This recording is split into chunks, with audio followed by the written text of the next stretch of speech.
സൈക്കിളൊക്കെ മൊത്തം കഴുകി ക്ലീനാക്കി ലഗേജൊക്കെ ടൈ ചെയ്ത് മൊത്തം സെറ്റാക്കി വെച്ചിട്ടുണ്ട്. അടുത്ത ദിവസം, അതായത് ജൂലൈ 26 ഫ്രൈഡേ, നമുക്കൊരു ലോങ് റൈഡ് പോകാനുണ്ട്. ഒരു 3 ദിവസത്തെ ട്രിപ്പാണ് കേട്ടോ. അപ്പോൾ നമ്മൾ പോകുന്നതെന്ന് വെച്ചാൽ നീൽഗിരീസ് എക്സ്പ്ലോർ ചെയ്യാനാണ്. ദ ക്യൂൻ ഓഫ് ഹിൽസ് എന്നാണ് നീൽഗിരീസ് അറിയപ്പെടുന്നത്. അപ്പം നീൽഗിരീസ് എന്ന് പറയുമ്പോൾ നമുക്കറിയാം, പ്രധാനമായിട്ട് നമ്മുടെ മനസ്സിലോട്ട് ഓടി വരുന്ന ഊട്ടിയാണ്. അപ്പം നമ്മൾ ഊട്ടി പോകുന്നുണ്ടെന്ന് ചോദിച്ചാൽ ഉണ്ട്, പക്ഷെ ജസ്റ്റ് ഒന്ന് പാസ് ചെയ്യുന്നേ ഉള്ളൂ. നമ്മുടെ പ്രധാനപ്പെട്ട ലക്ഷ്യം, മെയിൻ എയിം എന്ന് പറയുന്നത് കൊത്തഗിരി എന്ന് പറയുന്ന ഒരു ഹിൽ സ്റ്റേഷനാണ്. അതായത് ഊട്ടിയുടെ പാരലൽ ആയിട്ടൊരു ഏരിയ ആണ്. ഊട്ടിക്ക് അടുത്ത് തന്നെ ഇതുപോലെ കുറേ സ്ഥലങ്ങളുണ്ട്, കൂന്നൂര്, കൊത്തഗിരി. അപ്പോൾ നമ്മൾ ആ കൊത്തഗിരിയിലുള്ള ഒരു കോടനാട് വ്യൂ പോയിന്റ് എന്ന് പറയുന്ന ഒരു സ്ഥലമുണ്ട്. അങ്ങോട്ട് എത്തിപ്പെടാനാണ് നമ്മുടെ ഒരു മെയിൻ ലക്ഷ്യം എന്ന് പറയുന്നത്. ഇതിന് മുമ്പത്തെ സൺഡേ എനിക്ക് വർക്കിംഗ് ഡേ ആയിരുന്നുകൊണ്ട് എനിക്ക് ഈ ഒരു ഫ്രൈഡേ ഓഫ് കിട്ടി. അങ്ങനെ ഫ്രൈഡേ, സാറ്റർഡേ, സൺഡേ 3 ദിവസം അടുപ്പിച്ച് ഒരു ലീവ് വന്നപ്പോൾ പെട്ടെന്ന് പ്ലാൻ ചെയ്തൊരു ട്രിപ്പാണ്. നമ്മൾ ക്ലൈമറ്റിനെ പറ്റി മാത്രം എല്ലാ സ്ഥലത്തെയും ഡീറ്റെയിൽ ആയിട്ട് അന്വേഷിച്ചിട്ടുണ്ട്. കേരളത്തിൽ പലയിടത്തും മഴയായിരുന്നു. തമിഴ്നാട്ടിലെ സാഹചര്യങ്ങൾ അന്വേഷിച്ചപ്പോൾ അവിടെ ഓക്കെ ആയതുകൊണ്ടാണ് നമ്മൾ ഇങ്ങോട്ടൊരു ട്രിപ്പ് പ്ലാൻ ചെയ്തത്. ഇതൊരു സോളോ റൈഡ് ആയിട്ടായിരുന്നു ആദ്യം പ്ലാൻ ചെയ്തത്. അപ്പം 3 ദിവസം ആയതുകൊണ്ട് തിരിച്ചു വരുന്ന വഴി പാലക്കാട് ഒരു സ്റ്റേ ഓപ്ഷന് വേണ്ടി ഞാൻ അഖിലിനെ കോൺടാക്ട് ചെയ്തായിരുന്നു.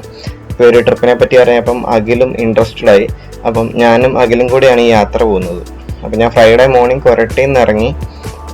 ഇപ്പം ഇനി വടക്കഞ്ചേരി എത്തണം. വടക്കഞ്ചേരിയിൽ നിന്നാണ് അഖിൽ നമ്മളോടൊപ്പം ജോയിൻ ചെയ്യുന്നത്. അഖിൽ വർക്ക് ചെയ്യുന്ന ഒരു അക്കാദമി ഉണ്ട്, അവിടെ നമുക്ക് രാവിലെ എത്തണം. അവിടുന്ന് ബ്രേക്ക്ഫാസ്റ്റും കഴിച്ചിട്ടാണ് നമ്മുടെ യാത്ര കണ്ടിന്യൂ ചെയ്യുന്നത്. അപ്പം ഇന്നത്തെ നമ്മുടെ ആദ്യത്തെ ദിവസം ഫ്രൈഡേ നമുക്ക് മേട്ടുപ്പാളയം വരെ എത്തണം. രാവിലെ ഒരു 9 മണി റേഞ്ചൊക്കെ ആയപ്പോൾ വടക്കഞ്ചേരി എത്തിയായിരുന്നു.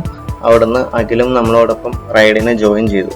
അഖിൽ വർക്ക് ചെയ്യുന്ന ഒരു ക്രിക്കറ്റ് അക്കാദമിയാണ്. അപ്പം അവിടെ അഖിലിന് കുറച്ച് ജോലികളുണ്ടായിരുന്നു. അപ്പോൾ കുറച്ച് നേരം ഒരു 15 മിനിറ്റ് അവിടെ ബ്രേക്ക് എടുത്തിട്ട് ഞങ്ങൾ റൈഡ് കണ്ടിന്യൂ ചെയ്തു. അപ്പം ഇന്നിനി നമ്മൾ നേരെ പാലക്കാട് പോവുകയാണ്. അപ്പം ഞാൻ പറയുന്നത് മേട്ടുപ്പാളയം വരെ പോകണം. കണ്ടിന്യൂസ് സ്ട്രെയിറ്റ് ഹൈവേ ആണ്. അപ്പം കണ്ടിന്യൂസ് ഇങ്ങനെ ഹൈവേ കൂടെ തന്നെയുള്ള യാത്രകൾ കുറച്ച് മടുപ്പായതുകൊണ്ട് പാലക്കാട് നിന്ന് ഞങ്ങൾ മലമ്പുഴ കവ ഐലൻഡും കൂടെ ഒന്ന് കവർ ചെയ്തിട്ട് തിരിച്ച് ഹൈവേ കയറി കണ്ടിന്യൂ ചെയ്യാമെന്ന് വെച്ചു. കാരണം യാത്രയുടെ ആ ഒരു മടുപ്പ് ഒഴിവാക്കാനാണ്. കുറച്ചും കൂടെയൊക്കെ ഒരു നേച്ചറിൻ്റെ കൂടെയൊക്കെ ഒരു റൈഡ് എക്സ്പീരിയൻസും കൂടി ആവുമല്ലോ. അപ്പം കവയിൽ ഇപ്പോൾ അത്യാവശ്യം വെള്ളം നിറഞ്ഞ് കിടക്കുവാണ്. അപ്പോൾ ജസ്റ്റ് ഒന്ന് കവയ്ക്ക് ചുറ്റും ഒന്ന് റൗണ്ട് അടിച്ചിട്ട് തിരിച്ച് പാലക്കാട് നിന്ന് റൈഡ് കണ്ടിന്യൂ ചെയ്യാം.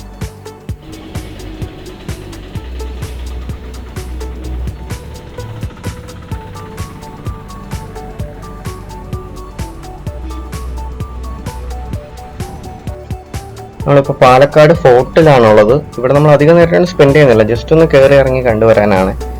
ഇവിടെ ഞാൻ ഇത് മുമ്പ് വന്നിട്ടില്ലായിരുന്നു. ടൗണിൽ തന്നെ ആയതുകൊണ്ട് പെട്ടെന്ന് ഒന്ന് കയറി വരാമെന്ന് അഖിൽ പറഞ്ഞു. ഇവിടെ ഈ ഫോർട്ടിനകത്ത് ഒരു അമ്പലമൊക്കെ ഉണ്ട്. അവിടെ ഇപ്പം കുറച്ച് പരിപാടികളൊക്കെ നടക്കുന്നുണ്ട്.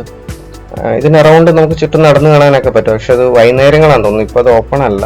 അപ്പം നമ്മൾ ജസ്റ്റ് ഒന്ന് അകത്ത് അമ്പലത്തിൻ്റെ അവിടെ ഒന്ന് പോയിട്ട് തിരിച്ചിറങ്ങിയായിരുന്നു. അപ്പം ഇവിടെ കുറച്ച് നേരം നിന്നുള്ളൂ, മൊത്തം ഒരു 15 മിനിറ്റേ നിന്നുള്ളൂ. ഇവിടെ നമുക്ക് പഴയ ബിൽഡിങ്സ് ആണ്. ടിപ്പു സുൽത്താൻ്റെ ഒക്കെ ആയിട്ട് ബന്ധപ്പെട്ട് കുറേയധികം കഥകളുണ്ട്.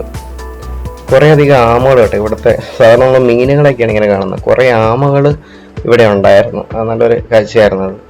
അങ്ങനെ അവിടെ കുറച്ച് നേരം സ്പെൻഡ് ചെയ്തിട്ട് ഞങ്ങൾ പാലക്കാട് ടൗണിൽ നിന്ന് മലമ്പുഴ റൂട്ട് പിടിച്ചു.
മലമ്പുഴ റിസർവയറിന് അക്രോസ് ആയിട്ട് കിടക്കുന്ന ഏരിയ ആണ് കവ ഐലൻഡ് എന്ന് പറയുന്നത്.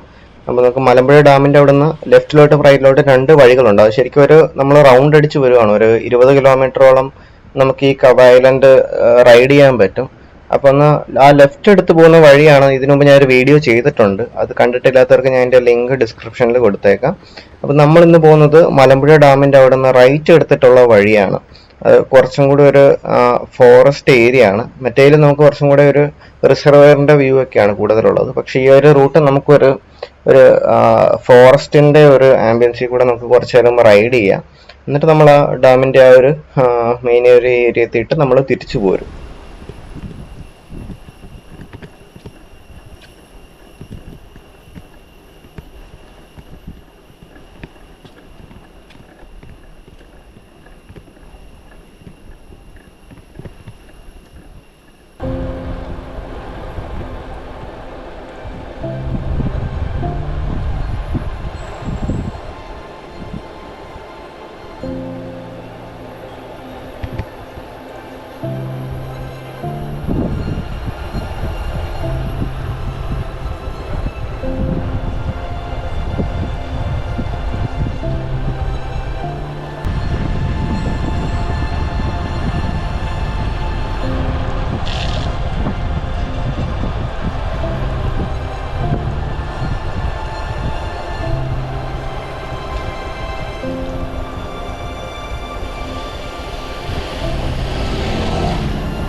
പശുവായിരുന്നു. ഞാൻ ഓർത്ത് കാട്ടുപോ.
ഞാൻ ഇറങ്ങിയായിരുന്നു.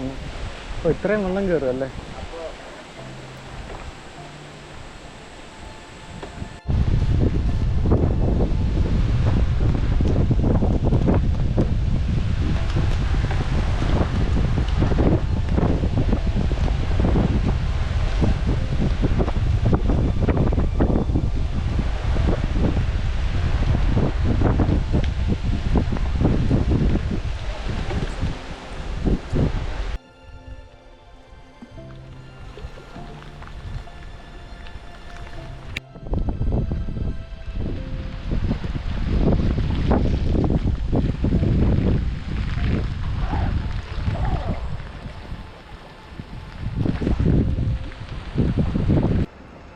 നല്ല മഴയായിരുന്നു തോന്നുന്നു ഈ ഒരു ഏരിയ ഒക്കെ. വെള്ളമൊക്കെ നല്ലപോലെ കലങ്ങിയിട്ടുണ്ട്.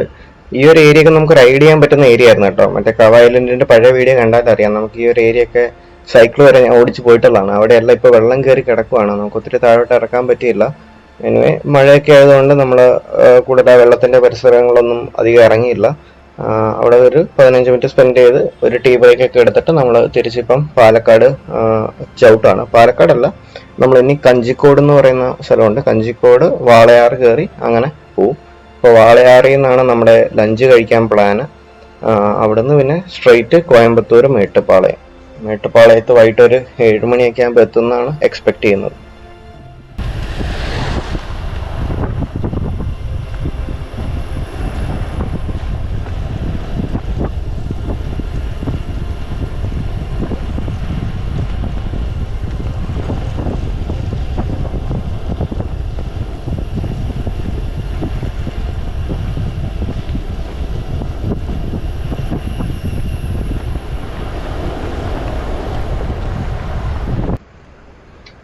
ഇന്ന് എനിക്ക് ട്രാവൽ ചെയ്യാനുള്ള ടോട്ടൽ ഡിസ്റ്റൻസ് എന്ന് പറയുന്നത് 170 കിലോമീറ്റർ ആണ്. കൊരട്ടിയിൽ നിന്ന് മേട്ടുപ്പാളയം വരെയുള്ള ദൂരമാണ് 170 കിലോമീറ്റർ. നമ്മളിപ്പോൾ പാലക്കാട് എത്തിയിട്ടുണ്ട്. പാലക്കാട് നിന്ന് കോയമ്പത്തൂർ വരെ 50 കിലോമീറ്റർ അടുത്തുണ്ട്. കോയമ്പത്തൂരിൽ നിന്ന് ഒരു 35 കിലോമീറ്ററും കൂടിയാണ് മേട്ടുപ്പാളയത്തോട്ടുള്ളത്. വാളയാറിന്ന് ലഞ്ചൊക്കെ കഴിച്ചു കഴിഞ്ഞിട്ട് ഞങ്ങൾ യാത്ര കണ്ടിന്യൂ ചെയ്തായിരുന്നു. അപ്പോൾ കേരളത്തിൽ അത്യാവശ്യം മഴ ഉണ്ടായിരുന്നു കേട്ടോ. വാളയാർ വരെ നല്ലൊരു മഴ കിട്ടിയായിരുന്നു. തമിഴ്നാട് കയറി കഴിഞ്ഞാൽ അത്ര കുഴപ്പമുണ്ടായിരുന്നില്ല. വാളയാർ കഴിഞ്ഞൊരു 5 കിലോമീറ്റർ മഴ കിട്ടിയായിരുന്നു. അത് കഴിഞ്ഞ് പിന്നെ ആ തമിഴ്നാടിൻ്റെതായ ഒരു ക്ലൈമറ്റിലോട്ട് മാറി. നമ്മൾ പോയ വലിയ ധൃതിയൊന്നും ഇല്ലാണ്ടാണ് പോയത്. നമുക്ക് വൈകിട്ട് മേട്ടുപ്പാളയത്തിട്ട് വേറെ പരിപാടിയൊന്നും ഇല്ല. ഇന്ന് മാക്സിമം റെസ്റ്റ് എടുക്കുക. കാരണം നാളെ ഒരു 50 കിലോമീറ്റർ അടുത്ത് നമുക്ക് ക്ലൈംബ് ചവിട്ടാനുള്ളതാണ്. അതുകൊണ്ട് ഇന്ന് പോയി റെസ്റ്റ് എടുക്കാന്നേ ഉള്ളൂ. അപ്പോൾ പോകുന്ന വഴി ചെറിയ ഗ്രാമങ്ങളിലോട്ടൊക്കെ ഉള്ള ചെറിയ വഴികളുണ്ടായിരുന്നു, നമുക്ക് ഹൈവേ നിന്ന് തന്നെ കാണാവുന്ന. അപ്പോൾ അവിടെയൊക്കെ ചുമ്മാ ഒന്ന് ഇറങ്ങി അവിടുത്തെ കാഴ്ചകളൊക്കെ കണ്ട് സമയമെടുത്താണ് ഞങ്ങൾ പോയത്. അധികം ബ്രേക്ക് ടൈം ഒന്നും ഇല്ലായിരുന്നു. ഇപ്പം വാളയാറിന്ന് കണ്ടിന്യൂ ചെയ്ത് പിന്നെ കോയമ്പത്തൂർ, ഉക്കടം നല്ല ബ്ലോക്ക് ഉണ്ടായിരുന്നു ആ ഒരു ഏരിയയിൽ. ഇന്ന് ഫ്രൈഡേ വർക്കിംഗ് ഡേ ആയതുകൊണ്ട് തന്നെ നല്ലൊരു റഷ് ഉണ്ടായിരുന്നു റോഡുകളിൽ. അപ്പോൾ ഞങ്ങൾ വിചാരിച്ചതിലും ഡിലേ ആയിട്ടാണ് മൂവ് ചെയ്തുകൊണ്ടിരുന്നത്. പക്ഷേ കുഴപ്പമില്ലായിരുന്നു. ഞങ്ങൾക്ക് എത്തിയിട്ട് ധൃതിയില്ലാത്തതുകൊണ്ട് പതുക്കെ അങ്ങ് പോയെന്നേ ഉള്ളൂ.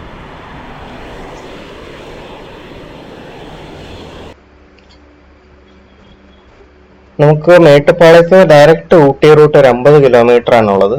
പക്ഷെ ആ റോഡ് നല്ലധികം ബ്ലോക്ക് ഉണ്ട്, അധികം കാഴ്ചകളില്ല, കുറച്ചധികം നമ്മളെ മടുപ്പിക്കുന്ന ഒരു റൂട്ടാണ്. പക്ഷെ നമ്മൾ ചൂസ് ചെയ്യുന്ന റൂട്ട് എന്ന് വെച്ചാൽ മേട്ടുപ്പാളയത്ത് നിന്ന് കൊത്തഗരി ചെന്നിട്ട് കൊത്തഗരിയിൽ നിന്ന് കോടനാട് വ്യൂ പോയിന്റ് കണ്ടിട്ട് അവിടുന്ന് ഡയറക്റ്റ് ഊട്ടി പോകാനാണ്. അപ്പൊ ആ ഒരു റൂട്ട് നമുക്കൊരു 10 കിലോമീറ്റർ കൂടുതൽ കിട്ടുമെങ്കിലും നമുക്കൊരു ഇഷ്ടം പോലെ കാഴ്ചകൾ കൂടുതൽ കിട്ടുന്നുള്ളതാണ്. ഭയങ്കര ഒരു അടിപൊളി റൂട്ടാണ്. നമ്മൾ ഒരു രീതിക്കും മടുപ്പിക്കാത്ത ഒരു റൂട്ട്. ഏകദേശം നമ്മുടെ ഒരു മൂന്നാർ മറയോ റോഡിന്റെ ഒക്കെ ഒരു വൈബാണ് കിട്ടുന്നത്. അപ്പം നമ്മുടെ വീഡിയോയുടെ സെക്കൻഡ് പാർട്ട് വരുന്നതെന്ന് വെച്ചാൽ മേട്ടുപ്പാളയത്തിൽ നിന്ന് കൊത്തഗരി, അവിടുന്ന് കോടനാട് വ്യൂ പോയിന്റിന്റെയും കാഴ്ചകളാണ്. അതൊരു ഭയങ്കര ബ്യൂട്ടിഫുൾ ആയിട്ടൊരു എക്സ്പീരിയൻസ് ആയിരുന്നു. അവിടുത്തെ തണുപ്പും ക്ലൈമറ്റും ആ ഒരു റൂട്ട് എന്ന് പറയുന്നത് ഞാൻ ഇതുവരെ പോയിട്ടുള്ള റൈഡുകൾ ഏറ്റവും മെമ്മറബിൾ ആയിട്ടുള്ള ഒരു റൈഡായിരുന്നു. അവിടുത്തെ കാഴ്ചകളും ആ ഒരു ക്ലൈമറ്റൊക്കെ ഇപ്പോഴും മനസ്സിൽ നിന്ന് പോയിട്ടില്ല.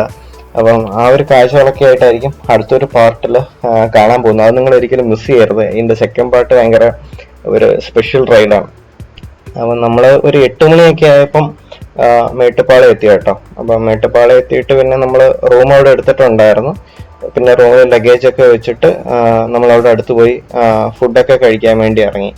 അപ്പം നമ്മൾ റിവ്യൂസ് ഒക്കെ നോക്കി. നമ്മൾ തമിഴ്നാട്ടിലായത് പരിചയമില്ലാത്ത സ്ഥലത്തായതുകൊണ്ട് ഫുഡൊക്കെ നമ്മൾ അത്യാവശ്യം റിവ്യൂസ് ഒക്കെ നോക്കിയിട്ടാണ് കഴിച്ചത്. ഇതിപ്പം നാടൻ ചിക്കൻ കറിയും പൊറോട്ടയൊക്കെയാണ്. ഇത് ബോർഡർ ചിക്കൻ കറി എന്നൊക്കെ പറഞ്ഞ് ഫേമസ് ആട്ടോ. നമ്മുടെ തെന്മല ഏരിയയിലൊക്കെ ഉണ്ട്, ഇവിടെയും ഉണ്ട്. അത് റഹ്മത്ത് എന്ന് പറയുന്ന ഷോപ്പായിരുന്നു. അപ്പം നല്ല ഫുഡൊക്കെ, അടിപൊളി ഫുഡായിരുന്നു. അത് കഴിഞ്ഞ് പിന്നെ നമ്മൾ അവിടെ ലോഡ്ജിൽ സ്റ്റേ ചെയ്തു. ചെറിയൊരു ലോഡ്ജാണ്, എല്ലാം ബഡ്ജറ്റ് സ്റ്റേ ആയിരുന്നു. നമ്മൾ പെട്ടെന്ന് പ്ലാൻ ചെയ്തുകൊണ്ട് നമുക്ക് വലിയ ബഡ്ജറ്റ് ഒന്നും ഇല്ലായിരുന്നു. അപ്പം അവിടെ സ്റ്റേ അടിച്ചിട്ട് നെക്സ്റ്റ് ഡേ മോർണിംഗ് രാവിലെ 6 മണിക്ക് നമുക്ക് റൈഡ് തുടങ്ങണം. അപ്പം അടുത്ത ദിവസം കൊത്തഗരി റൈഡായിട്ട് നമുക്ക് വീണ്ടും കാണാം. Thank you.